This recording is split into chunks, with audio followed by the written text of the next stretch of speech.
Hello बच्चों, तो चलिए इस प्रश्न को पढ़ते हैं।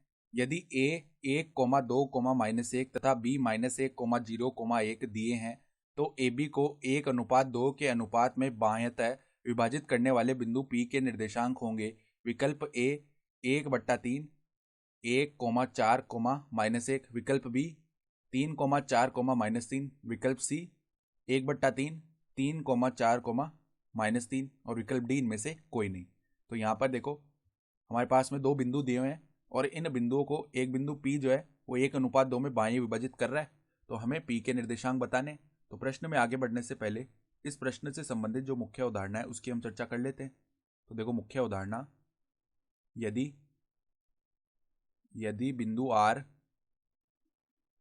R जिसके निर्देशांक है x y z, बिंदु P जिसके निर्देशांक है x1, y1, z1, वह Q जिसके निर्देशांक है x2, y2, z2 को मिलाने वाले रेखाखंड को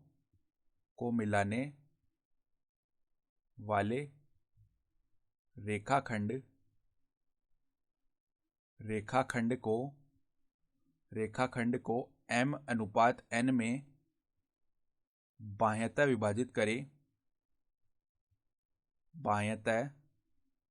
विभाजित करे तो विभाजन सूत्र से हम इस r के निर्देशांक लिख सकते हैं, यानी कि x, y, z ये जो निर्देशांक आएंगे ये किसके बराबर आ जाएंगे। देखो हमारे पास में mx2 n x1 बट्टा में m-n, कोमा में my2 n y1 बट्टा में m-n, ठीक है, कोमा में mz2 n z1 बट्टा में m-n। ये कहता है विभाजन का सूत्र।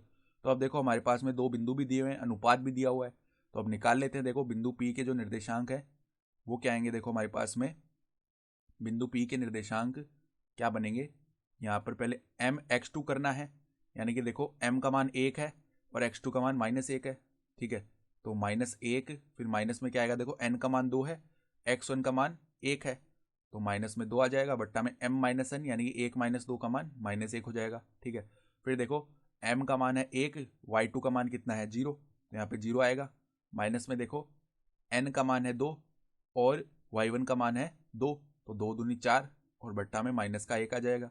फिर देखो m का मान है 1, z2 का मान है 1, तो 1 आ जाएगा। माइनस में n का मान है 2 और z1 का मान है -1, तो यहाँ पर माइनस का 2 बन जाएगा, जो कि यहाँ पे प्लस का 2 लिखा जाएगा बट्टा में m-n, माइनस का 1 आ रहा है, यानी कि जो निर्देशांक है देखो यहाँ पे -1 -2 माइनस का 3 बनेगा और बट्टा में -1 है, ठीक है, तो ये 3 बन जाएगा। फिर देखो यहाँ पे -4 बट्टा -1, ये 4 बन जाएगा। फिर देखो 1 + में 2 3 होगा और 3 बट्टा -1 है तो माइनस का 3 आ जाएगा। तो हमारे जो अभिष्ट निर्देशांक है वो 3, 4, -3 बन जाएंगे, यानी कि जो विकल्प बी है वो हमारा सही विकल्प हो गया। तो आशा करता हूँ कि आपको ये प्रश्न समझ में आया होगा। धन्यवाद।